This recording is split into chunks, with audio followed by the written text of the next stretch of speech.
partner refers to both current and former spouses and dating partners. This can vary in severity and duration. This could occur in a singular event, or it can be recurring. Over their lifetime, 1 in 4 women and roughly 1 in 10 men experience some form of this IPV. This could be sexual violence, physical violence, and or stalking of an intimate partner. According to the CDC, 1 in 5 women and 1 in 12 men report experiencing a sexual form of IPV, sexual violence. Though 1 in 5 women and 1 in 7 men report experiencing physical IPV, and over 43 million women and 38 million men have experienced psychological aggression by an intimate partner in their lifetime. Also, there is adolescent IPV, which is referred to as TDV, or teen dating violence. About 11 million women and 5 million men report experiencing this sexually, physically, or being stalked by an intimate partner before the age of 18. U.S. crime reports have indicated that 1 in 5 homicide victims are killed by an intimate partner. In the U.S., more than half of female homicide victims are murdered by a past or present male intimate partner. IPV can have lasting effects on one's health and well-being. This extends from physical conditions of muscles, bones, and nervous system to things like depression and PTSD. There's other things, but I'm just giving you what I pulled out. You can always go to their website. Most of this is from the CDC. So, the CDC suggests different strategies for prevention by working on the root causes of IPV. Learning relationship skills, bystander empowerment, economic support for struggling families, creating a safe space in the home, classroom, and community, and providing greater victim services. So, women 18 to 24 are those most commonly abused by an intimate partner, according to National Coalition Against Domestic Violence, which you can call if you need help yourself. Since again, like I said, these rates are pretty high for IPV. Their phone number for NCDV is 1-800-799-7233. SAFE. So there's also this thing that I read about, according to BBC. There are patterns of non-lethal domestic violence, referred to as IPV, or intimate partner violence, and these patterns could be used to prevent homicides. There is, according to BBC, an 8-stage pattern of domestic violence, a pre-relationship history of stalking or abuse by the perpetrator. So, history is the first one. Then for the second one, the romance developing quickly into a serious relationship. So a quickly developing relationship is the second stage. The relationship becoming dominated by coercive control.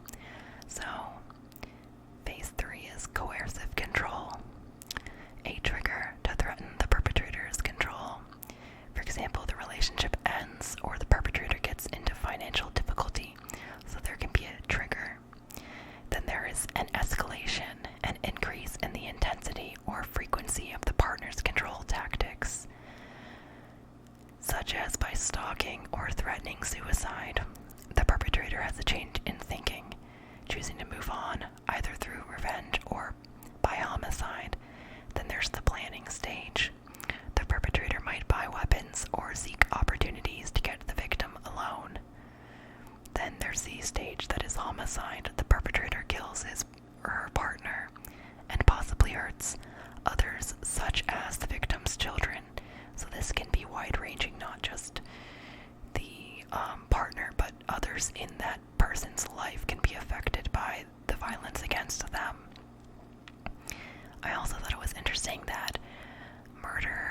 one's wife is referred to as uxoricide. However you pronounce it, it's UXORICIDE. And then the murder of one's husband is mariticide. So, yeah. Okay, on to the case we're going to go over. This is the true crime case of the murder of Palak Bhadreshkumar Patel. So, this is a case about Bhadreshkumar Patel, 24 at the time, who is now 31, and his wife, 21-year-old Palak Patel. Bhadreshkumar Patel is 5'9", and he weighs about 165, 170 pounds. Over 6 years ago, Bhadreshkumar Patel killed his wife while they were working at Dunkin Donuts in Hanover, Maryland. Palak had her whole life ahead of her. Johnson said she was pursuing a master's degree in commerce. Patel brutally took her life, her ambitions, and her dreams.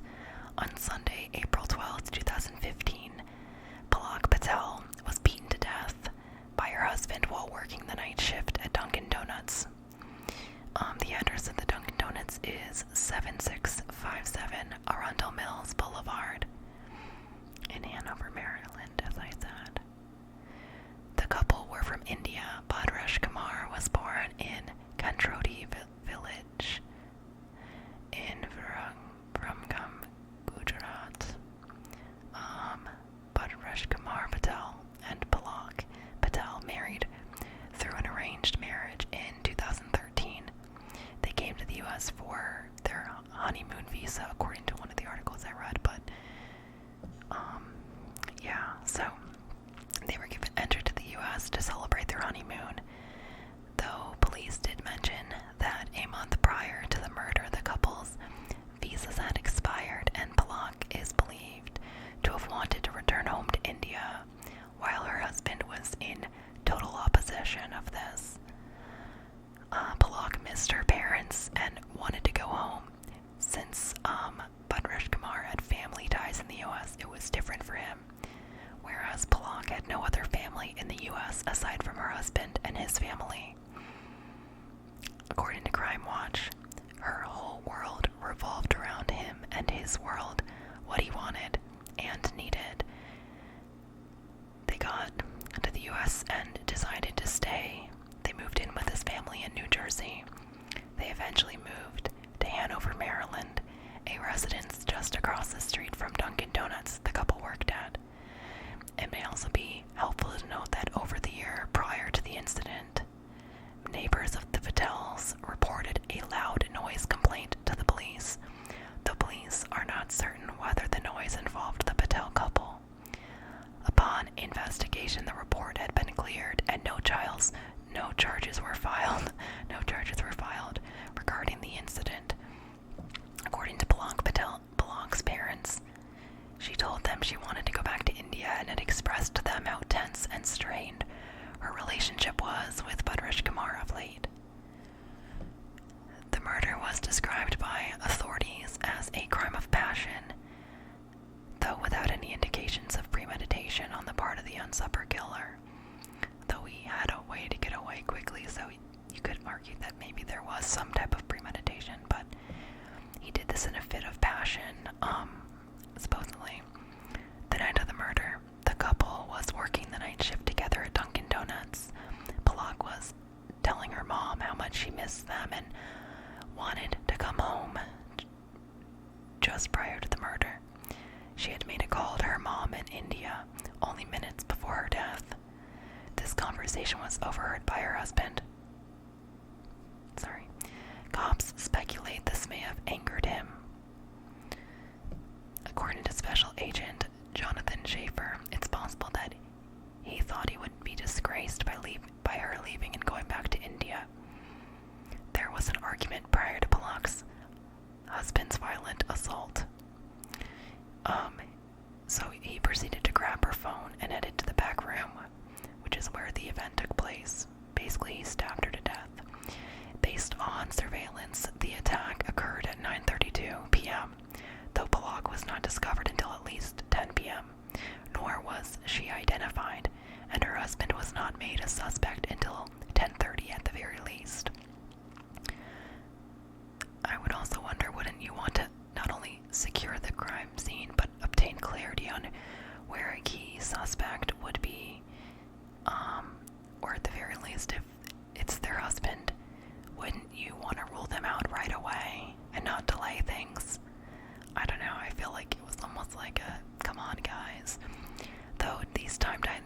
timeline details may vary slightly from source to source. It's about the same.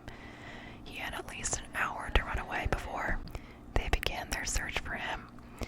Around the time of the murder, people were trying to order at the counter and the drive-thru and saw that no one was at the front. No one was taking their order. It's not hard to imagine customers were a bit frustrated. Many likely frequented this location regularly, and this discrepancy was likely inconvenient to them. So Dunkin Donuts customers ended up contacting police, reporting that no employees were present. Police arrived at the Dunkin Donuts sometime before 11 p.m. that Sunday. So, again, a husband and wife were working when an altercation between the couple led to homicide. This is when police entered the kitchen area of the donut shop. They found Palak Patel lying on the ground. A murder was immediately apparent to the officers arriving on the scene. Palak had been struck by an object several times. She was reportedly stabbed in the face with a large kitchen knife, and she was beaten to death as well. She was pronounced dead at the scene by medical personnel. Surveillance footage shows the couple going towards the back of the shop behind donut racks, with Palak never returning, while Bhadreshkumar Patel walks out, turns off a nearby oven, and exits the shop. Dun dun dun. The scene was described as a very graphic and brutal crime scene, according to Arundel Police Lieutenant T.J. Smith. Descriptions of the husband's actions went as follows: viciously stabbing, repeatedly plunging a large knife into her body, violent murder with upper body trauma. Also, police were unable to show all the footage they have due to how grotesque the murder was. Also, weird question, why was there no blood on him in the surveillance footage when he left? I never got clarity on that, so I apologize. Since the morning after Palak Patel's death, Patel was taking a cab from New Jersey Hotel to Newark Penn Station and has not been seen or heard of since then. Direct quote from the article.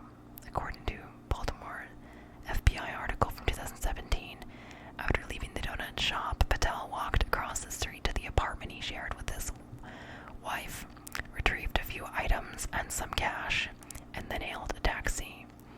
The cab driver took him to a hotel in New Jersey near Newark Liberty International Airport.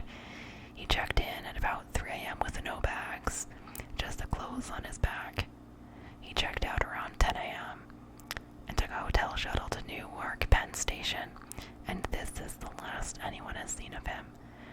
Surveillance footage shows him leaving the scene following the crime.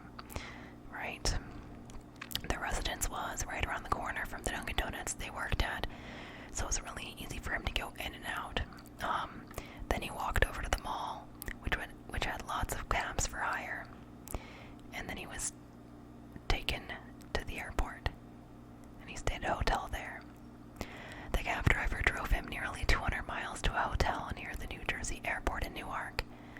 Authorities were able to track down this cab driver, who told them she picked him up near the shop and drove him to Newark, New Jersey to a hotel there. Cab driver described him as being completely calm. This might be due to him already kind of having a plan at this point, where to go and an idea of how he will get away. Following his cab ride, Patel was able to take a hotel shuttle to Newark Penn Station in New Jersey on April 13th, 2015, around 10 a.m. Upon hitching a ride on the train, that was it. He disappeared. Though police did obtain Penn Station surveillance, the trail still went cold. And though some sources mentioned Patel did have an address listed in New Jersey, that might be significant. I mean, there was nothing else I could find on that. Authorities placed travel restrictions on his name, so he should not have been able to leave the United States. But we cannot really know this for certain because we don't know where he is. Police at the time did not consider him capable of boarding a flight and did not think he fled the country. investigators do not think he left the U.S., only that people are knowingly aiding him in evading capture or arrest, or they may be assisting him and not realize the full extent of his crimes. So, the police's arrest warrant for Bhadreshkumar Patel is comprised of charges of first-degree murder, second-degree murder, first-degree assault, second-degree assault, and dangerous weapon with intent to injure, as well as federal charges for running to avoid prosecution. In 2015, the FBI offered a $20,000 reward for information leading to Patel's arrest. But in 2017, 2 years after the murder, he was added to America's Most Wanted list based on the ruthlessness and barbaric nature of the murder and the potential for persons outside of the U.S. to be aware of his location.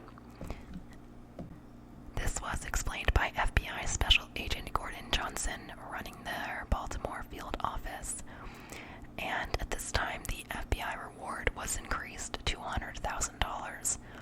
Police sought to use the notoriety of being listed on America's Most Wanted to encourage people to come forward with information or details regarding his whereabouts.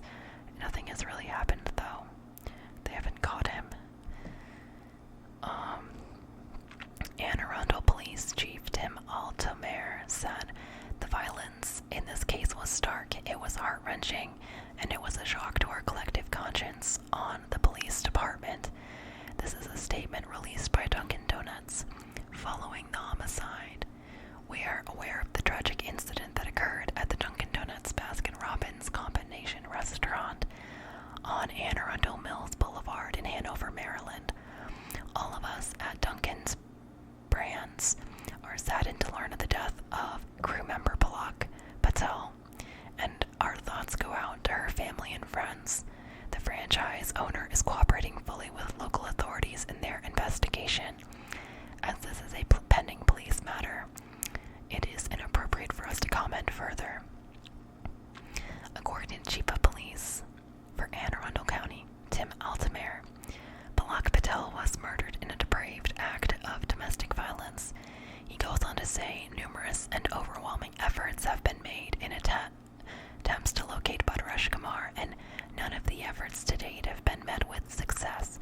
The Anne Arundel County Police Department is extremely grateful for the close working relationship our department has with the Annapolis and Baltimore FBI field office.